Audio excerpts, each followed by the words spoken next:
Les misères et surtout les inégalités du destin choquent la raison, mais la parcelle de divin qu'habite notre conscience proclame hautement que l'infinie justice réserve à chacun, au-delà de cette vie, une égalité absolue de devenir. Madame, monsieur, bonjour.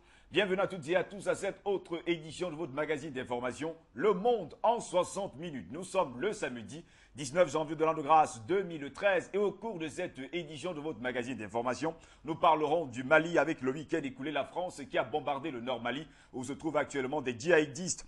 François Hollande également, le président français, a renforcé son dispositif qui est aujourd'hui de plus de 1750 hommes. Nous parlerons également de ce déraillement meurtrier du côté de l'Égypte et sans oublier que du côté des États-Unis d'Amérique, Lance Armstrong a avoué s'être dopé. Toujours sur le continent noir, Charles Blé Goudé, proche de l'ex-président Laurent Gbagbo, a été arrêté du côté du Ghana. Farouche partisan de l'ex-président ivoirien Laurent Gbagbo en exil depuis plus d'un an et demi, recherché par la justice ivoirienne, il a été arrêté jeudi au Ghana. Et puis, puisqu'on parle de Lance Armstrong du côté des États-Unis d'Amérique, il a fait voler en éclats son histoire mythique et surtout parfaite en avouant pour la première fois s'être dopé durant toute sa carrière, en particulier pendant ses 7 Tours de France victorieux et avoir tissé pendant plus de 10 ans un gros mensonge. Tous ces sujets, c'est dans la première partie de cette édition d'information qui est réservée au reportage. Et au cours de la seconde partie de votre magazine d'information, nous allons nous enquérir de toutes les pages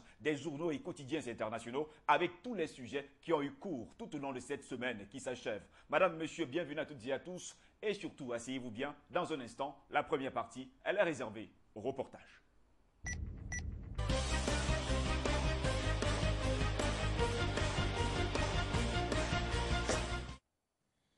L'intervention militaire française au Mali a reçu l'appui de ses partenaires occidentaux et africains.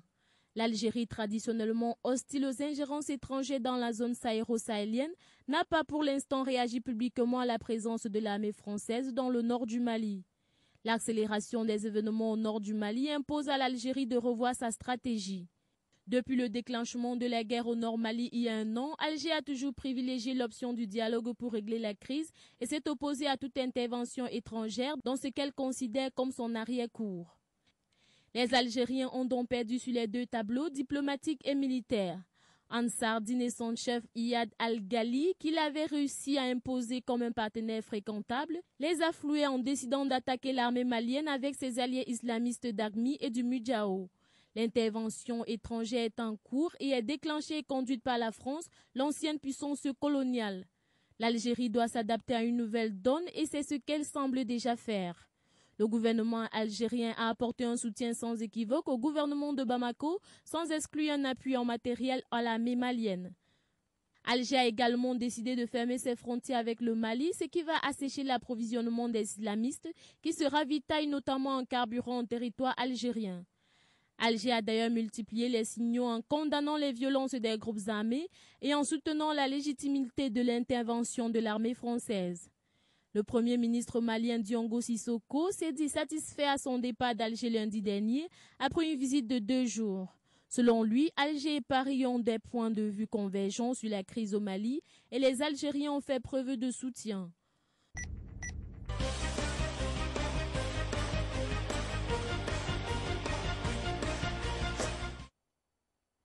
On s'attendait avec appréhension à ce que l'Algérie subisse le contre-choc sécuritaire de la guerre en cours au Mali, mais il est arrivé beaucoup plus rapidement qu'on le croyait. Une attaque terroriste perpétrée tôt dans la matinée du mercredi 16 janvier contre un site gazier proche d'In Amenas, dans le sud-est du pays, a fait 2 morts et 6 blessés parmi les employés de la société Sonatrach. C'est quasi certain, l'attaque a été menée par le groupe Mokhtar Ben Mokhtar, alias Balouar, chef de la Katiba, des Moulatamines, les signataires par le son. Les terroristes ont pris en otage, selon une source sécuritaire, 41 ressortissants étrangers, dont 7 Américains, 2 Français, des Britanniques et des Japonais. 5 otages sont retenus dans l'usine alors que 36 autres se trouvent sur la base de vie de la société. Depuis que la riposte contre les occupants islamistes du Nord Mali a commencé le vendredi 11 janvier, sous le nom de l'opération Serval, la France est quasiment la seule au front, usant essentiellement de son arsenal aérien. L'ancienne puissance colonisatrice entend tout d'abord suffisamment affaiblir l'ennemi pour permettre par la suite aux troupes africaines de prendre le relais avec les combats au sol. Jusqu'ici, la méthode s'avère efficace, mais en Afrique, l'on s'interroge déjà sur les conséquences du Serval dans la région. Quelle que soit la manière dont il va intervenir, l'Algérie, par exemple, payera certainement cher cette guerre. Ce n'est donc pas pour rien que des prévisions de finances pour l'année en cours. Elle a augmenté sensiblement le budget du ministère de la Défense, qui a atteint la barre de 826 milliards de dinars, l'équivalent d'un peu plus de 10 milliards de dollars. Idem pour le Nigeria, le Bénin, le Burkina Faso et le Sénégal, qui affirment qu'il ne s'agit pas seulement d'aider le voisin malien, mais il en va de la sécurité sous-régionale. Dakar dit d'ailleurs craindre une crise humanitaire. Mais au vu de nombreuses audiences accordées à Paris aux leaders du MNLA, quelque temps avant le début de l'offensive, on est tenté de croire que Bamako sera désagréablement surpris à l'issue de cette guerre, car enfin, personne n'oubliera que c'est ce mouvement qui, aux premières heures de l'année 2012, a sonné l'attaque et l'a justifié en disant qu'elle réclame la partie septentrionale du pays, à ses yeux injustement occupée par l'État malien. C'est seulement par la suite qu'il se fera déborder par les groupuscules religieux qui, plus l'armée, réussiront à lui infliger défaite après défaite, au point de le réduire à la portion congrue et silencieuse qu'on lui connaît depuis quelque temps. Le MNLA, aujourd'hui, dit soutenir absolument l'intervention aérienne française, et plus encore, s'est prêt à faire le travail au sol. Tout est clair, pour bon nombre d'analystes ouest-africains, la recolonisation du pays à travers politique néolibérale entre dans une nouvelle phase qui obéit au schéma libyen avec l'intervention directe de l'OTAN, en moins, et l'arrivée mercredi matin de la licorne en provenance de la Côte d'Ivoire.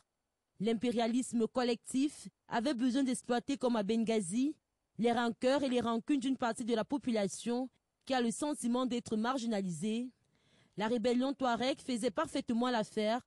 La revendication des 2/3 du territoire malien par le mouvement national de libération de l'Azawad vient d'être satisfaite par la complicité de la communauté internationale.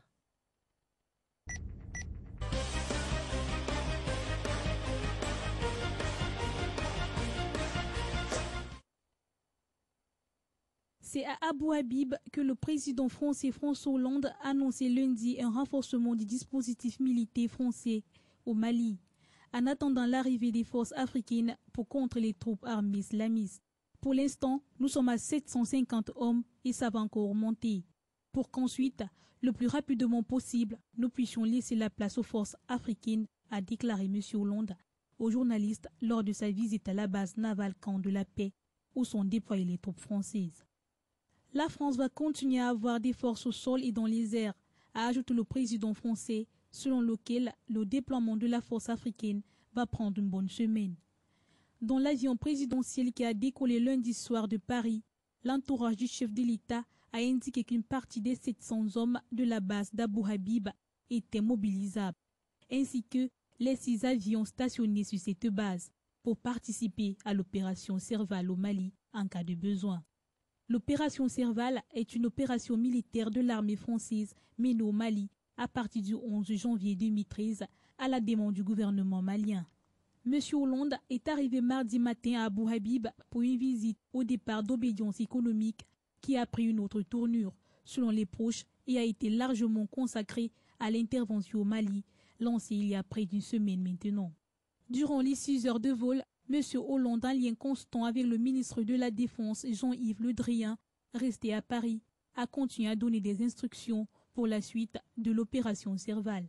Par ailleurs, ils sont arrivés à Bamako au cœur de la nuit de lundi, après 3 jours de route à travers l'Afrique, pour les hussards parachutistes de l'opération Licorne montée au Mali depuis la Côte d'Ivoire.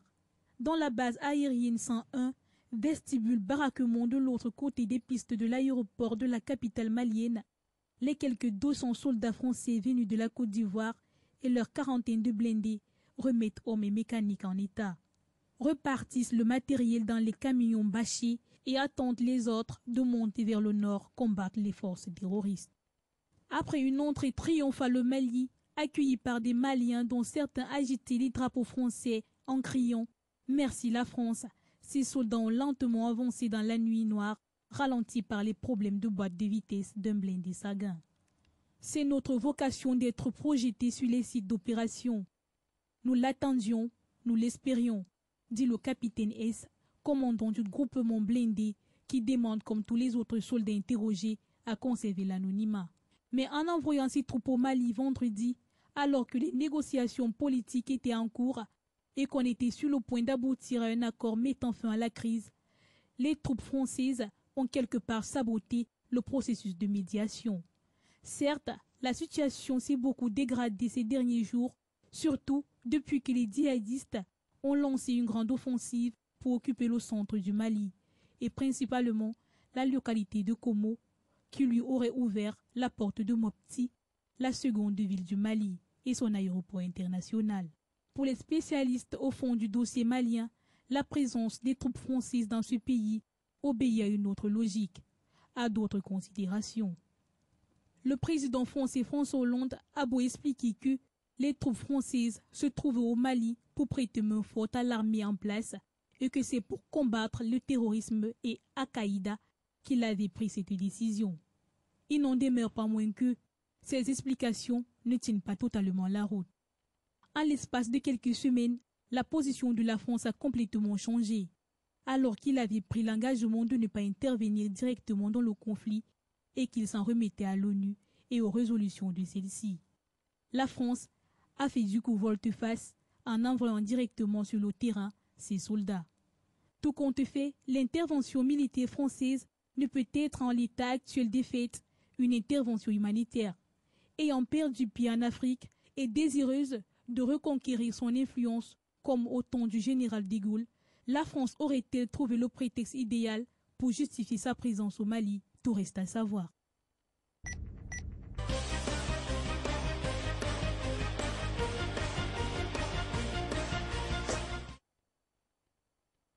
« 19 personnes ont été tuées et au moins 107 blessées mardi au sud-ouest du Caire dans le déraillement d'un train transportant des conscrits selon le ministère de la Santé.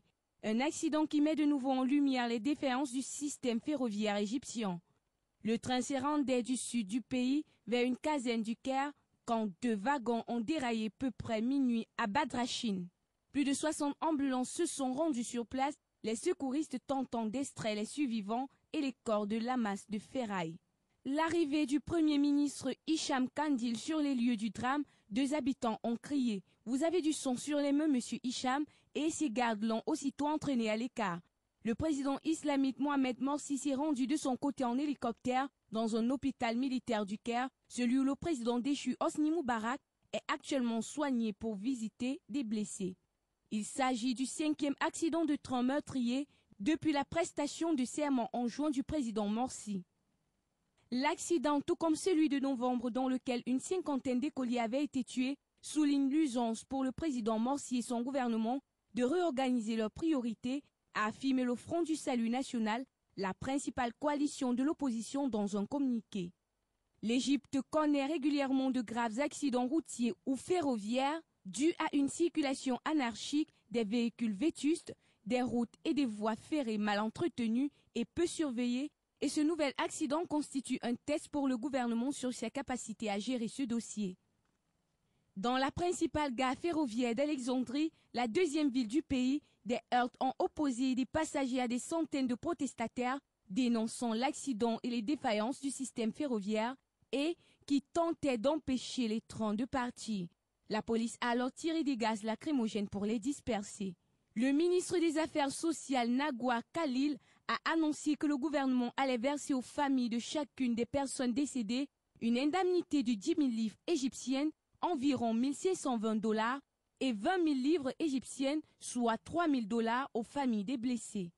Le ministre des Transports Atem Mohamed Abdelatif, un membre des Frères musulmans, a indiqué pour sa part qu'une enquête serait ouverte sur les causes de l'accident. En février 2012, l'incendie du train avait fait quelques 370 morts à une quarantaine de kilomètres au sud de la capitale, la tragédie ferroviaire la plus meurtrière dans l'histoire de l'Égypte.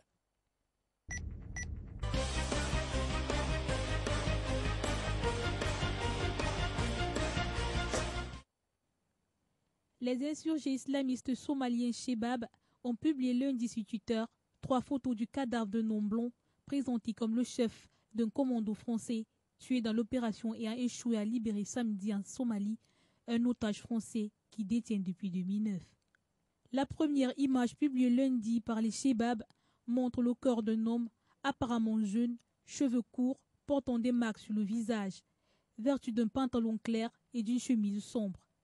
Est présenté en légende comme le commandant français tué durant l'opération de secours bâclé de Bull-Armorès, localité sous contrôle Chebab du sud de la Somalie, où était localisé l'otage.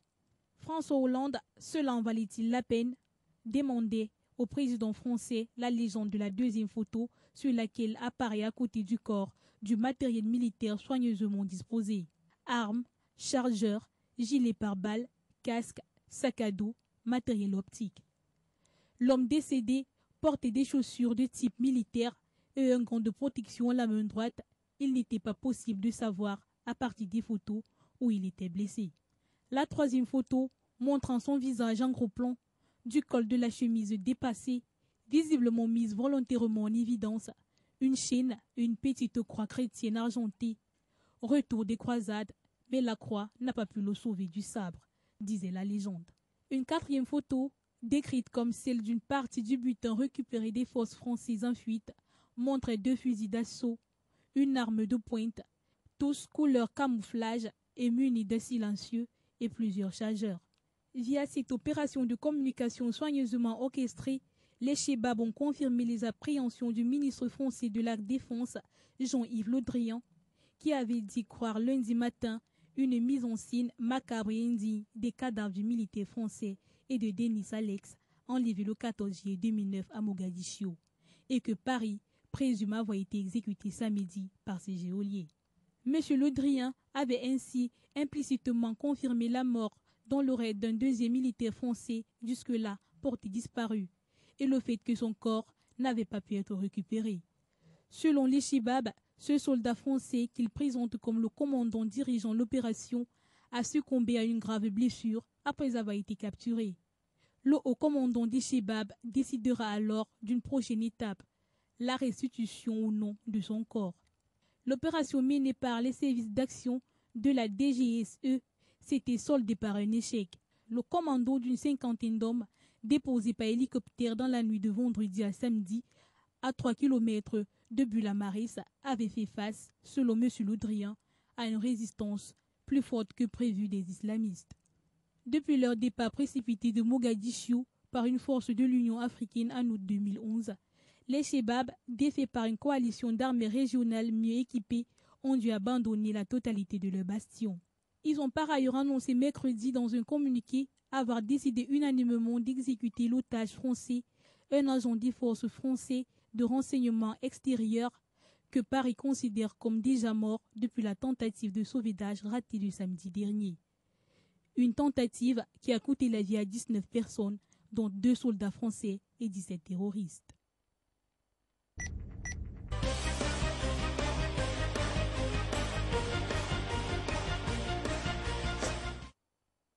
L'audition parlementaire de la secrétaire d'État américaine Hillary Clinton sur l'attaque du consulat de Benghazi le 11 septembre dernier aura finalement lieu le 23 janvier prochain, quelques jours avant qu'elle ne quitte le gouvernement de Barack Obama. Son intention dans cette audition est de se concentrer sur la raison pour laquelle cette attaque n'a pas été mieux anticipée, quelles sont les erreurs que les responsables du département d'État et quelles insuffisances les responsables doivent corriger pour mieux sécuriser les complexes diplomatiques à l'étranger et protéger les diplomates américains. Hillary Clinton devait initialement témoigner le 20 décembre, mais un virus et une commotion cérébrale l'avaient forcé à reporter sa participation, réclamée avec persistance par les républicains du Congrès. Ceux-ci entendent de faire émerger les responsabilités au sein de l'administration et du gouvernement après la mort de 4 Américains dont l'ambassadeur en Libye, dans l'assaut mené par les miliciens lourdement armés. Hillary Clinton avait assumé mi-octobre qu'elle assumerait les responsabilités des conséquences de l'attaque.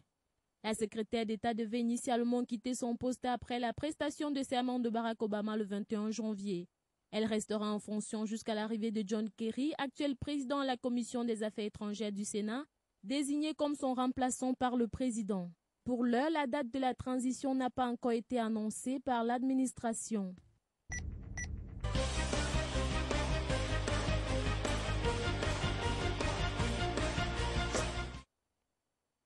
Lance Armstrong, le champion déchu de ses 7 titres au Tour de France, a reconnu s'être dopé lors d'une interview accordée à la présentatrice américaine Oprah Winfrey.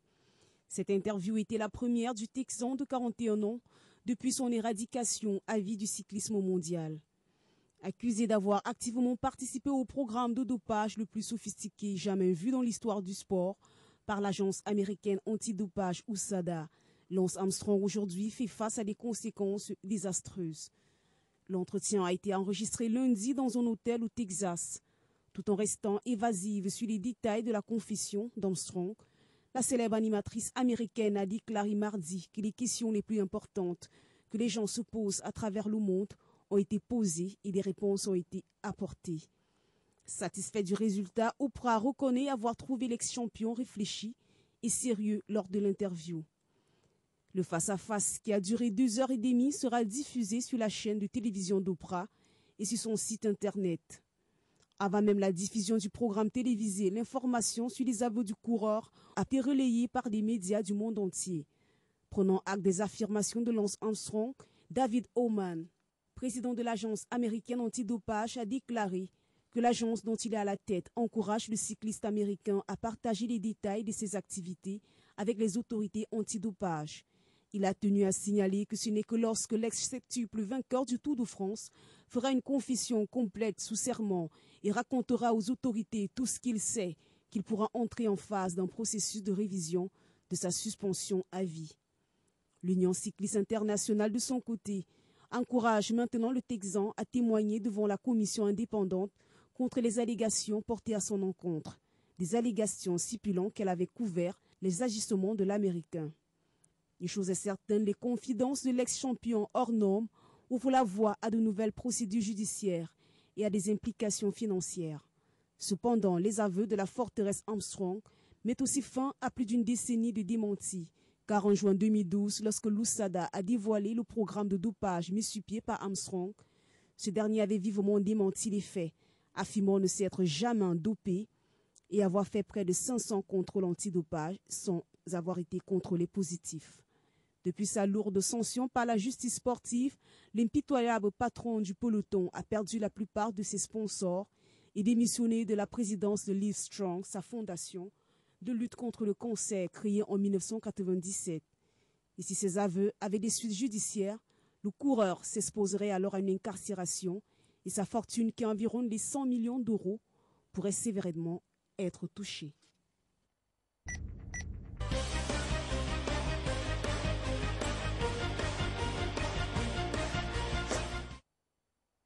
Lundi a été une journée particulièrement sanglante pour les enfants en Syrie.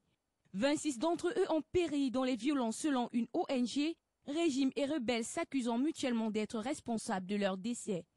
Selon l'Observatoire syrien des droits de l'homme, qui s'appuie sur un large réseau de militants et de médecins, 12 enfants ont été tués dans la province de Damas, dont 8 âgés de 6 mois à 14 ans, dans des raids de l'aviation du régime d'une localité au sud-ouest de la capitale. 8 enfants ont aussi péri à Alep et dans sa région, 2 dans la région de Homs, 3 autres à Hama et 1 à Idlib. Cette ONG a recensé plus de 3500 enfants tués depuis le début de la révolte contre le régime de Bachar al-Assad en mars 2011. Au total, 126 personnes, dont 66 civils, 31 rebelles et 29 soldats, ont trouvé la mort lundi, selon un bilan provisoire de l'organisation basée en Grande-Bretagne. Les Médecins sans frontières ont par ailleurs indiqué qu'au moins 20 personnes avaient été tuées et 99 autres blessées dans le raid aérien mené dimanche contre le marché à Azaz. L'Observatoire syrien des droits de l'homme avait fait état dimanche de 10 morts. Alors que le conflit a déjà fait 60 000 tués selon l'Organisation des Nations Unies, le Premier ministre syrien Wal al-Awlaki, qui était attendu mardi en Iran, son principal allié régional, a annoncé le ministère iranien des Affaires étrangères. Cette visite intervient alors que les médecins officiels syriens ont étrillé à nouveau lundi l'émissaire Lakhdar Brahimi, un touriste âgé qui devrait, selon eux, laisser les Syriens tranquilles s'il n'a pas de solution à proposer. Les autorités ont lancé une campagne de dénigrement à l'encontre du diplomate algérien de 79 ans, après ses critiques contre le plan de règlement proposé le 6 janvier par Assad, qui a rejeté tout départ au pouvoir. Un groupe de 57 pays mené par la Suisse a demandé au Conseil de sécurité de l'Organisation des Nations Unies, profondément divisé, de saisir la Cour pénale internationale sur les crimes commis lors des 22 mois de conflit syrien. La Syrie n'ayant pas adhéré à cette Cour, il faut une intervention du Conseil de sécurité pour qu'elle soit saisie. Le conflit a poussé à la fuite des centaines de milliers de Syriens, dont plus de 600 000 sont enregistrés auprès de l'Organisation des Nations Unies. La Ligue arabe va envoyer une mission en Irak, en Jordanie et au Liban pour évaluer les besoins de ces pays d'accueil avant un sommet des donateurs en fin janvier à Koweït. Dans un autre pays frontalier, la Turquie, un obus tiré depuis la Syrie s'est écrasé lundi sans faire de victimes, alors que l'OTAN annonçait que les missiles patriotes en cours de déploiement dans le pays seraient opérationnels début février, voire plus tôt.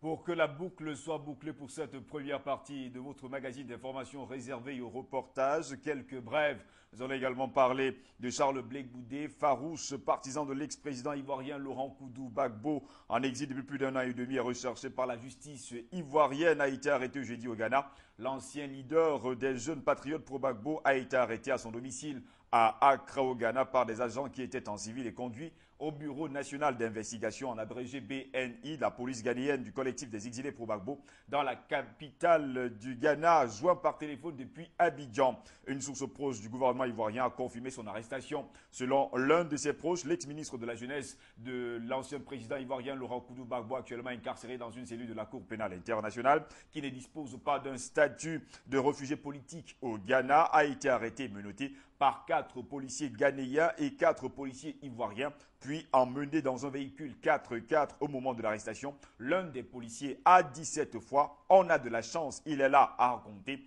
Ce membre de son entourage, Richard Kodjo, porte-parole du Front populaire ivoirien, le parti de l'ex-chef d'État ivoirien, a indiqué que le FPI cherchait à connaître les motifs de cette arrestation.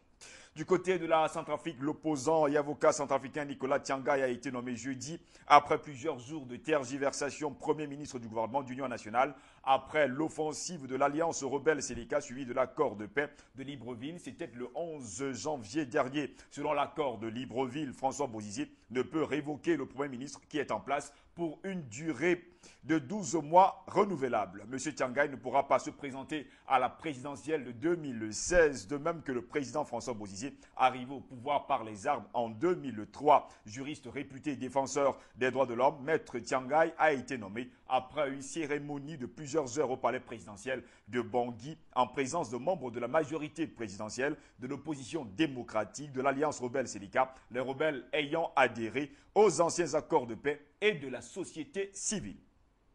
Du côté de l'Algérie, on parlait également des otages de l'Algérie, pas de bilan en tout cas officiel. Les Occidentaux sont aujourd'hui inquiets. Les pays dont des ressortissants ont été pris en otage avec dans des centaines de locaux sur un site gazier en Algérie redoutaient vendredi un bilan très lourd de l'assaut massif des forces d'Alger contre le commando islamiste venu de la Libye voisine. Le chef du gouvernement David Cameron présidera une nouvelle réunion de crise avec des ministres et responsables de la sécurité à Londres. Le ministre français de l'Intérieur, Manuel Valls, a affirmé qu'il y avait très peu de Français sur le site, ajoutant qu'au moins 2 d'entre eux sont revenus au Japon. Le Premier ministre Shinzo Abe a décidé d'abréger sa tournée en Asie en l'absence d'informations fiables sur le sort de 14 Japonais toujours portés manquants. Vendredi matin, donc, aucun bilan officiel précis n'avait filtré sur cette opération militaire dont on ignorait encore si elle avait été effectivement achevée jeudi soir sur le site d'In Amenas dans le Sahara à 1300 km au sud-est de la capitale comme l'avait annoncé l'agence de presse. Mais un porte-parole des islamistes a déclaré que l'opération avait fait aussi une 50aine de morts, c'est-à-dire 34 otages et surtout 15 ravisseurs. Information non confirmée jusqu'à présent. La deuxième partie de cette édition de votre magazine d'information Le Monde en 60 minutes est réservée à la presse écrite. Dans un instant.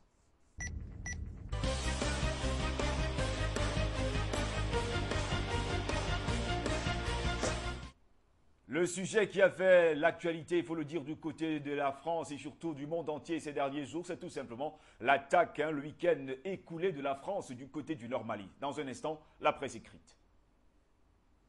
Nous allons commencer donc avec le quotidien Le Monde, ça il faut le dire, qui dit que la France entre en guerre contre les islamistes au Mali. Selon ce journal, François Hollande a confirmé l'engagement de l'armée. Le Monde notait également la descente aux enfers du Mali, ancien pays modèle, angoisse pour les familles des otages, alors qu'en Somalie, le Français Denis Alex serait mort. Pour le journal fondé par Jean Jaurès, l'humanité, la France était en première ligne. Le quotidien français relevait que des rafales ont bombardé des positions des djihadistes à Gao. Il y a urgence à dégager des solutions politiques qui garantissent à long terme l'intégrité territoriale, l'unité et la souveraineté du Mali.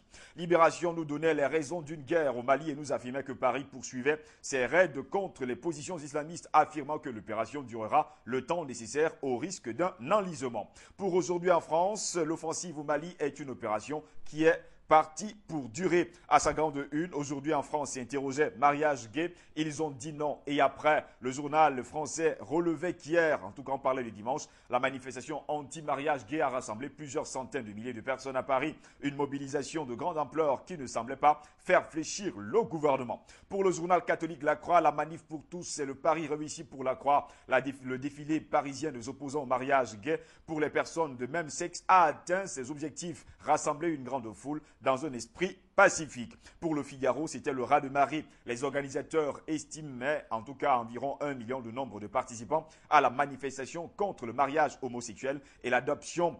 Le journal notait que c'était la plus grosse manifestation à Paris depuis 30 ans. Le cardinal Barbarin espérait, lui, le retrait du projet pour l'Élysée. Le défilé ne modifie pas la volonté du gouvernement. La droite, elle, est ressoudée autour de l'idée de référendum. Ouest France, Bretagne, qui était de la partie, notait que les opposants étaient en masse venus de toute la France, notamment de l'Ouest. Ils étaient entre 340 000 selon la police à 800 000 selon les organisateurs dimanche à Paris pour dire leur opposition au mariage pour tous. Il faut que François Hollande nous entende, ont-ils demandé. Selon le quotidien, l'Élysée a reconnu une manifestation colossale, mais ne modifie pas la volonté du gouvernement d'avoir un débat au Parlement français.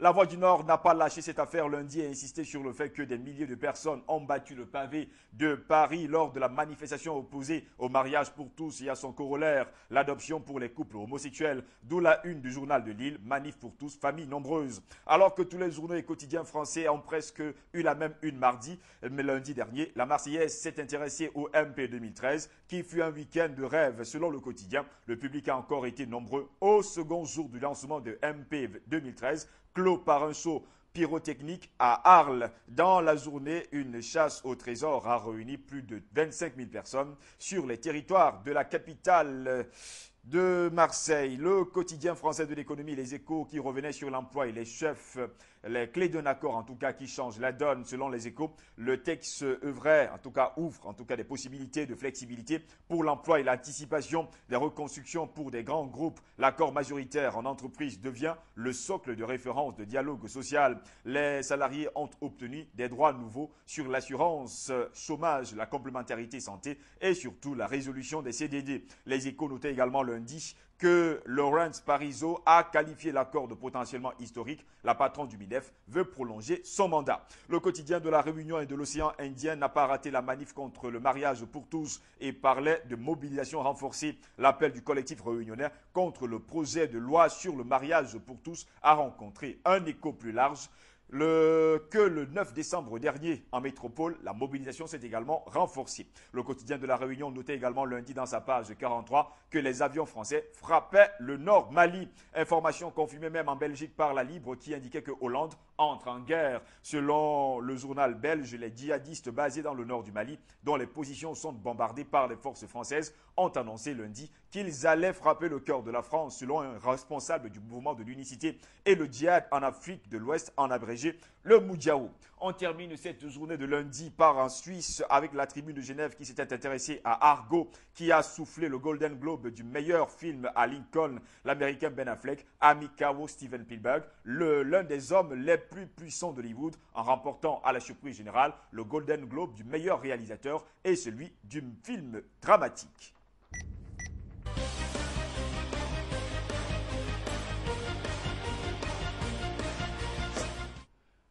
Mardi, les quotidiens et journaux français continuent à s'intéresser à l'intervention française au Mali. À ce propos, La Croix nous disait pourquoi la France intervient au Mali et indiquait que l'aviation française continue ses bombardements dans le nord du Mali pour affaiblir les groupes islamistes radicaux avant l'arrivée de troupes africaines. Photo à la une de La Croix, des soldats français armes rafales samedi sur la base militaire de Saint-Dizier en Haute-Marne. Parlant de la guerre au Mali, le quotidien de la capitale française, Le Parisien, revenait et retenant en tout cas les menaces sur la France, frappait le cœur de la France. C'est la menace des djihadistes, le risque de représailles après l'intervention militaire française est pris très au sérieux, écrivait le journal, tandis que l'inquiétude ne faiblissait pas sur le sort des otages. Libération rapportait les questions sur cette intervention de l'armée française au Mali. La première étant pourquoi la France est-elle intervenue seule, sans alliés africains ni occidentaux? Qui sont les djihadistes installés dans le nord du pays? Pourquoi le pouvoir malien sauvé par Paris est-il aussi instable et discrédité? Les éléments de réponse se trouvaient dans les colonnes du journal mardi dernier. Ouest France, Bretagne notait que les frappes redoublaient au Mali et nous disait que les avions français ont poursuivi leurs frappes lundi face à la résistance des islamistes. Le journal relevait que la France envisageait d'envoyer 2500 soldats supplémentaires pour soutenir l'armée malienne et les forces africaines. La photo à la une nous montrait des troupes françaises avant leur départ. C'était vendredi dernier. Le journal de Bordeaux, Rive Gauche Sud-Ouest notait que c'est plus rude que prévu. La France poursuit ses opérations contre les groupes islamistes qui ont pris une localité. C'était lundi. L'aide des alliés et des pays africains tarde un peu, relevait le quotidien. Le républicain Lorrain nous disait qu'après l'intervention au Mali, la France était sous la menace djihadiste. Selon le quotidien, les djihadistes ont repris lundi l'offensive au Mali et annonçaient vouloir frapper le cœur de la France qui bombarde depuis 4 jours leur position. Le républicain Lorrain s'interrogeait, ont-ils le pouvoir? Alors que le plan Vigipirate est passé au niveau rouge renforcé, un spécialiste du renseignement relativisait ces menaces de représailles, mais n'excluait pas en tout cas le passage à l'acte d'un individu isolé en France. À ce propos, la dépêche du midi s'interrogeait à sa grande une, terrorisme, que risque la France? Après les menaces des islamistes, le plan Vigipirate était renforcé. La photo à la une du journal de la démocratie nous montrait une surveillance accrue lundi soir à l'aéroport de Toulouse-Blagnac, surveillance accrue également devant les sites sensibles et surtout dans les transports. Le Figaro, qui s'est également intéressé au Mali, nous affirmait mardi que l'intervention française s'installait dans la durée. 400 militaires français sont arrivés à Bamako en provenance du Tchad voisin. À ce propos, la France a l'intention de déployer 2500 soldats au Mali pour soutenir l'armée malienne et y accompagner le déploiement de forces de la communauté économique des États de l'Afrique de l'Ouest, en abrégé la CEDEAO. La grande une du Figaro nous disait qu'après le succès de dimanche, ce que préparent les opposants au mariage homosexuel, le journal s'interrogeait comment faire pour donner chair à la mobilisation une fois le pari de la rue remporté. Comment faire vivre les attentes des centaines de milliers de manifestants du dimanche 13 janvier, alors que le calendrier du projet de loi se resserre. Autant de questions qui agitent les principaux acteurs de la manif pour tous. S'ils promettent de ne pas laisser la place vide et semblent partants pour un nouveau regroupement national des défenseurs de la famille, ils s'accordent quelques jours de réflexion avant de reprendre leur élan. La confirmation de nouveaux mouvements devrait intervenir en début de semaine prochaine, relevait le Figaro mardi. Le journal fondé par Jean Jaurès, l'Humanité, a eu un entretien avec Pierre Laurent, le secrétaire national du PCF, qui formule ses propositions pour 2013. Il annonçait que le front de gauche repart uni, rassemblé et plus déterminé. D'où la une du quotidien, le changement, il va falloir que les citoyens s'en mêlent. L'Humanité faisait également part de la situation au Mali et parlait des milices islamistes qui font face aux raids aériens français. Le quotidien français de l'économie, Les Échos, revenait sur l'assurance vie et le livret A. Il parlait de l'épargne du régime sec. Après avoir rapporté 3% en moyenne l'an dernier, Les Échos notaient mardi que les contrats d'assurance vie en euros devraient être moins rémunérateurs cette année 2013. D'après le consultant de Les Échos, Cyril Chartier, Kasler, le rendement servi au titre de 2012 devrait tomber à 2,85% en moyenne. Les assureurs ont clairement joué la carte de la prudence, préférant reconstituer des marges de manœuvre pour l'avenir. Compte tenu de la baisse récente, l'OAVCT française et des obligations d'entreprise dans lesquelles ils sont beaucoup présents, les taux pourraient encore baisser en 2013. Selon le journal, la réduction prochaine du taux de livret A de 2,25% à 1,75% fait évidemment leurs affaires s'il a accepté de limiter la chute de la rémunération du placement liquide préféré des Français. Le gouverneur de la Banque de France a cependant laissé entendre hier qu'une nouvelle baisse pourrait intervenir dans les prochains mois. Sur les marchés, les investisseurs se tournent de plus en plus vers les actions au détriment des obligations.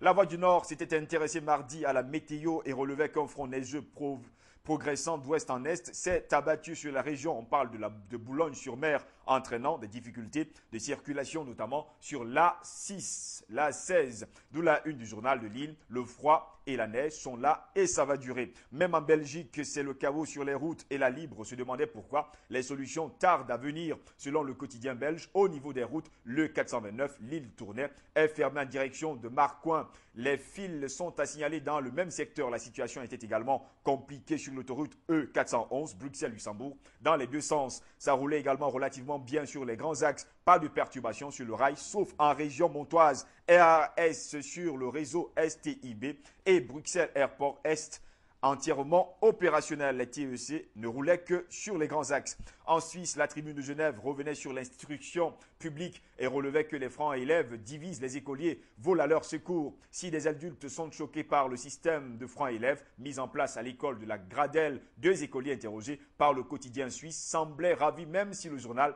a essuyé plusieurs refus pour les interviewer. Et surtout, pour rappel, les élèves du 8e primaire reçoivent 2 fois par an un capital de 10 francs élèves sous forme de jetons plastifiés. Ils doivent s'acquitter d'une somme donnée quand ils commettent des infractions. Et surtout, au règlement surtout, ils peuvent gagner des jetons s'ils se comportent bien et acheter des objets avec. Le quotidien de la Réunion de l'océan Indien est allé dans les coulisses d'Air Austral et rapportait mardi le récit d'un sauvetage. Selon le journal, en 2012, Air Austral a bien failli disparaître, victime d'un trop gros appétit. Nouvelle direction, nouveau plan, la compagnie a été sauvée sur le fil du rasoir.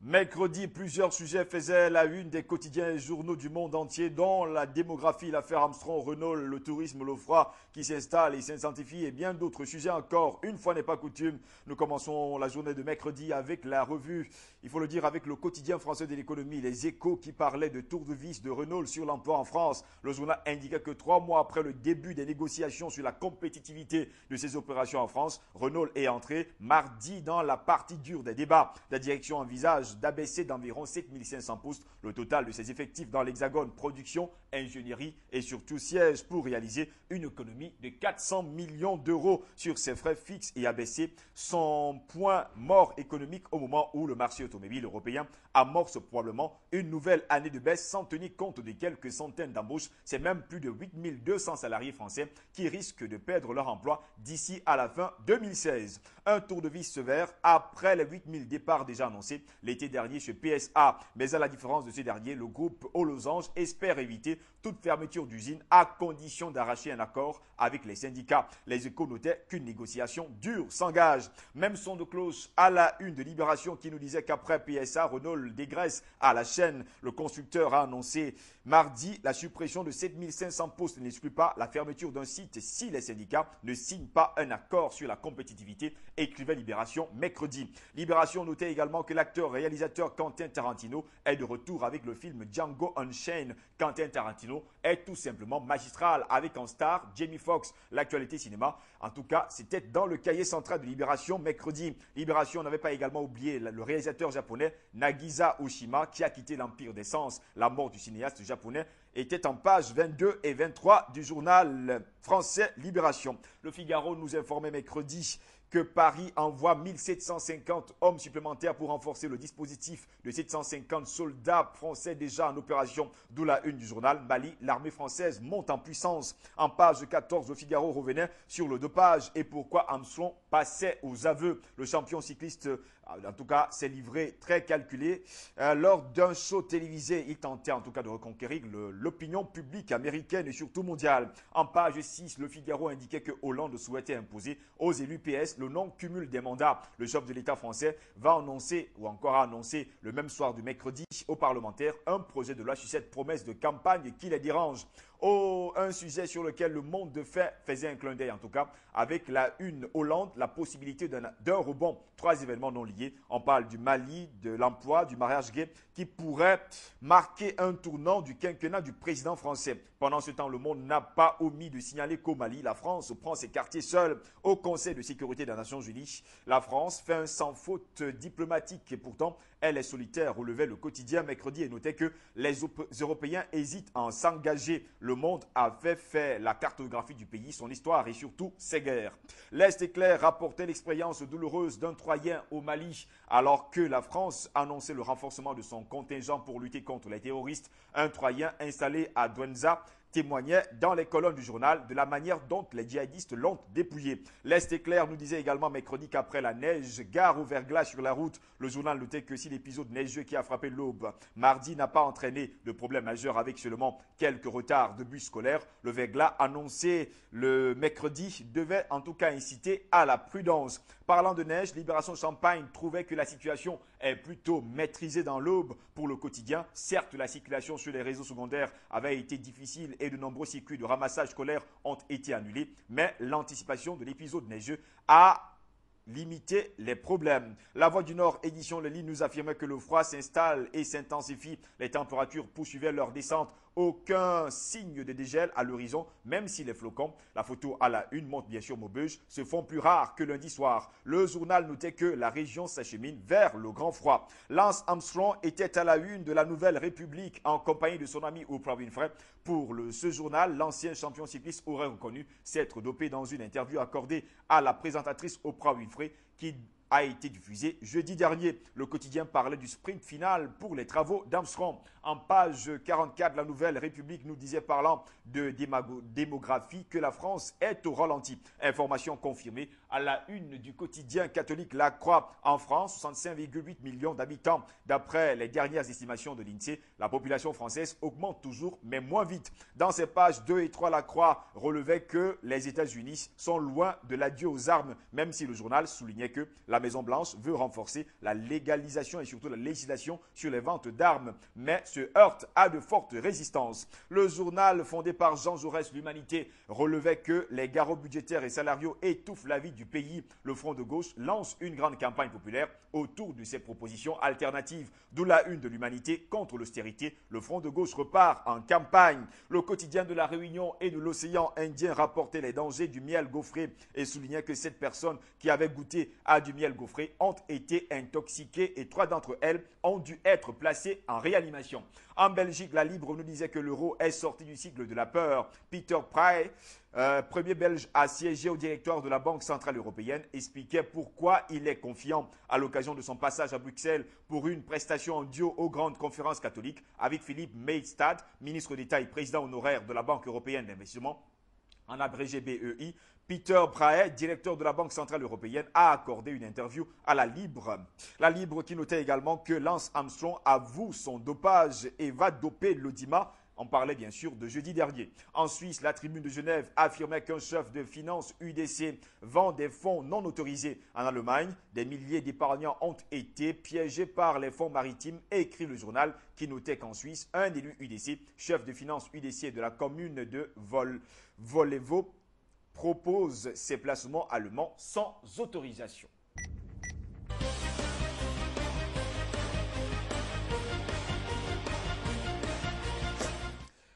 Jeudi, alors que la France s'engageait et surtout engageait le combat terrestre au Mali, les islamistes repliqués en Algérie, rapportait le Figaro. Jeudi, le quotidien français indiquait qu'une quarantaine d'Occidentaux ont été pris en otage sur un site gazier dans l'est du pays. Dans l'éditorial de Pierre Rousselin, le journaliste nous affirmait que l'Algérie est la clé du conflit déclenché contre le terrorisme islamiste au Mali. La France le sait mieux que quiconque et n'a pas ménagé ses efforts pour obtenir la collaboration d'Alger, sans laquelle les opérations lancées la semaine dernière n'ont aucune chance d'aboutir. L'ennemi le sait tout aussi bien et n'a pas attendu pour tenter de déstabiliser le pouvoir algérien. La spectaculaire prise d'otage sur un site gazier proche de la frontière libyenne dans l'est algérien témoigne des moyens redoutables dont disposent des groupes islamistes djihadistes liés à Al-Qaïda au Maghreb islamique et de leur volonté d'étendre l'insécurité à l'ensemble de la région pour riposter à l'intervention française au Mali. Même son de cloche à la une de Libération, combat et otages, la guerre du désert. Selon Libération, plus d'une centaine de personnes, dont une quarantaine d'Occidentaux étaient retenus mercredi sur un site gazier algérien par des islamistes, relevait le quotidien. Le journal s'était intéressé aux premiers affrontements terrestres au Mali et revenait sur le raid en Somalie et la version française. Pour le non-cumul des mandats, les élus PS, Libération soulignait que le président français François Hollande persistait et signait information qu'on devait retrouver en pages 10 et 12 du journal. Le quotidien de la capitale française au Parisien revenait sur le sujet et parlait de terrorisme, la guerre des otages. Selon ce journal de la capitale, mercredi, le groupe terroriste a pris en otage plusieurs dizaines d'Occidentaux sur un site gazier en Algérie. Les assaillants, relevait le quotidien, disent agir en représailles à l'opération française au Mali. Le quotidien français de l'économie Les Échos notait que le conflit malien s'étend au cœur du gaz algérien. Le journal nous disait que cette opération audacieuse sur le site d'In Amenas fait changer la dimension du conflit malien puisqu'elle entraîne en tout cas l'Algérie jusqu'ici opposée à toute intervention internationale dans le nord du Mali qu'elle considère comme son précaré. Et toujours parlant bien sûr de ce sujet, la Nouvelle République nous disait lui que l'Occident est en otage. Des centaines d'employés du site gazier BP dont 40 occidentaux sont retenus par des islamistes venus du Mali à la frontière algérienne. Le journal fondé par Jean Jaurès l'Humanité ne lâchait pas Renault qui fonce dans une voie sans issue. Le journal soulignait que les salariés sont sous le choc. Les syndicats accusaient la stratégie des constructeurs. La passivité de l'État actionnaire est injustifiable, notait l'Humanité jeudi. Pour Le Monde, le plan Renault embarrasse le gouvernement confronté à l'effondrement du marché européen. Le journal notait que le constructeur va supprimer 15% de ses postes en France d'ici à 2016. Le Monde remarque également l'offensive terrestre française au Mali. Le journal soulignait que le tournant majeur est le risque dans l'opération Serval. Dans les îles, le quotidien de la réunion de l'océan Indien nous disait ce jeudi-là que Facebook remplit boucan et notait que l'invasion des ados, selon le journal, il a suffi d'un message sur le réseau social Facebook pour que des milliers de jeunes envahissent mercredi matin la plage Boucan-Cano, un mouvement bon enfant qui a surpris par son ampleur. En Suisse, jeudi, la Tribune de Genève rapportait des témoignages exclusifs de l'Algérie. Un otage français témoigne « Il y a des blessés graves parmi nous ». Un groupe de djihadistes liés à Al-Qaïda affirmait détenir 41 occidentaux en otage sur un site de BP Statoil Sonatrach. Les témoignages exclusifs se retrouvaient en tout cas dans les colonnes du journal suisse. En Belgique, la Libre s'interrogeait PS, mais où est la relève? La difficile succession du ministre Magnette en partance pour Charleroi révélait la difficulté du Parti socialiste à trouver la véritable relève. Et puis en plus de ça, avec le quotidien sport de l'automobile et surtout l'équipe qui titrait Naturlich en allemand pour dire en tout cas naturalisation, pour ne pas dire naturaliser, le choix de Pep Guardiola de signer au Bayern Munich rappelle deux évidences, écrivait le journal le jeudi. La première, en tout cas, le géant allemand, modèle de continuité, de stabilité et de fidélité, est le club européen qui ressemble plus à Barcelone. La seconde, la mise en œuvre prochaine du fair play financier par l'UEFA et la crise traversée par l'Europe font du championnat allemand le placement d'avenir le moins risqué.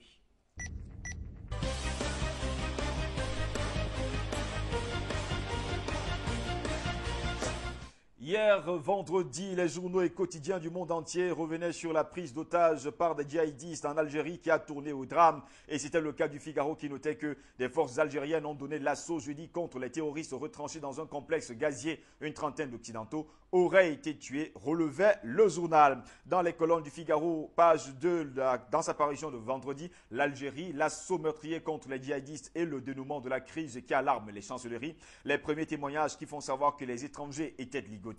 Le journal parlait également de la guerre sans fin d'Alger contre les terroristes. Et puis en page 4, Laurent Fabius n'excluait pas des renforts européens et le quotidien français de noter que le sud libyen est un désert propice à tous les trafics. Le Monde affirme que la prise d'otages en Algérie élargit encore le conflit malien. Jeudi 17 janvier, alors que Paris renforçait son dispositif au Mali, l'armée algérienne encerclait le site pétrolier tenu par des djihadistes. Conséquence, une trentaine d'Occidentaux tués. Le Monde donnait les conséquences de la prise d'otages et soulignait des débats. Fallait-il intervenir au Mali? Le Monde revenait également vendredi sur l'appel à protéger les chefs-d'œuvre culturels maliens. Pour le journal de Bordeaux, Rive Gauche Sud-Ouest parlait de la prise d'otages qui a fini en bain de sang. Le quotidien français notait qu'aucune image et peu d'informations sur cette opération qui aurait également coûté la vie à une quinzaine de terroristes n'a exfiltré. L'opacité de l'opération soulevait des questions. La polémique monte du côté occidental. Otage en Algérie, l'assaut a été donné, pouvait-on lire à la une de la Croix du Nord, la Voix du Nord, édition de Lille, qui nous disait lui que l'armée algérienne a donné l'assaut jeudi sur le site gazier exploité à Tigantourine dans la région d'In Amenas et libéré plus de 600 otages ainsi qu'un Français, 2 Britanniques et un Kenyan. Mais alors qu'aucun bilan officiel n'a été donné, la France, les États-Unis, la Grande-Bretagne et le Japon craignaient un bilan potentiellement lourd. Pour le quotidien de la capitale française aux Parisiens, Alger a choisi la force. L'armée algérienne a donné l'assaut jeudi au site gazier d'In Amenas au lendemain de la prise d'otages par des terroristes islamistes. Le quotidien notait que cette nuit, vers 1h, le nombre précis des victimes n'était pas encore connu. La Nouvelle République pensait que c'était un assaut incontrôlé pour ce journal. Les puissances occidentales, dont les ressortissants ont été pris en otage, sont inquiètes de l'assaut algérien qui aurait fait des morts. Le journal fondé par Jean Jaurès, l'Humanité, parlait de tragédie sur le site gazier. L'Humanité s'est intéressée également à Peugeot et la colère des salariés d'Aulnay. Reportage dans l'usine occupée en page 6 du journal. Le quotidien français de l'économie, Les Échos, nous disait vendredi comment la France veut taxer les géants du net. Google, Amazon, Apple et Facebook sont dans le collimateur du fisc français, relevait le journal qui indiquait que les données sur les utilisateurs sont le principal levier de la stabilité et de la rentabilité des entreprises du web. C'est le constat dressé par le rapport sur la fiscalité de l'économie numérique commandé par Bercy et révélé par Les Échos. Les entreprises du web payant peu d'impôts en France au regard de leur activité réelle, les acteurs du rapport préconisaient de créer une fiscalité fondée sur les données qu'elles exploitent. Au niveau international, ils suggèrent d'adopter les conventions en vigueur à la réalité de l'économie numérique et au niveau national, d'instaurer une taxe incitant les entreprises du web à être véridiques. Celle qui faciliterait la restitution des données aux utilisateurs serait par exemple favorisée. Des propositions qui posent toutefois des difficultés d'application. Le gouvernement français entend agir vite sur le sujet et pourrait légiférer dès la fin de l'année dans le rapport, surtout le projet de finances 2014. Le quotidien de la Réunion de l'océan Indien rapportait un meurtre à Ravine Blanche, un drame sur fond d'alcool. Selon le journal, un habitant de la rue Raymond Vergès à Saint-Pierre est suspecté d'avoir tué un de ses amis mercredi soir chez lui. La victime a été découverte dans la cage d'escalier de l'immeuble par des voisins, le corps lardé de 5 coups de couteau. Le suspect, fortement alcoolisé, a été hospitalisé dans la matinée de jeudi. En Belgique, la Libre titrait « Le président Magnette conduira le PS aux élections ». Le journal notait que c'est le grand chambardement du Parti socialiste. Paul Magnette, futur bourgmestre de Charleroi, sera aussi président faisant fonction du PS. Jean-Pascal Labille, de Mutualité socialiste, le remplace au gouvernement. Laurette Onkelix sera président de la fédération bruxelloise du PS, relevait le quotidien. Il faut aller en Suisse avec la Tribune de Genève pour avoir les aveux du cycliste américain Lance Armstrong dont les propos faisaient la une du quotidien suisse. Se doper faisait partie du boulot. C'est désormais officiel et confirmé. Après la diffusion de la première partie de l'interview à Oprah Winfrey, le cycliste américain a reconnu jeudi soir avoir gagné 7 Tours de France en se dopant et s'est dit désolé. Le journal écrivait « Le visage grave, il a jugé impossible à son avis de gagner 7 fois le Tour de France d'affilée, c'est-à-dire de 1999 à 2005 sans se doper lors de cette première interview depuis qu'il a été déchu en octobre de ses titres et radié à vie sur la base d'un rapport accablant de l'agence américaine antidopage, en abrégé l'USADA.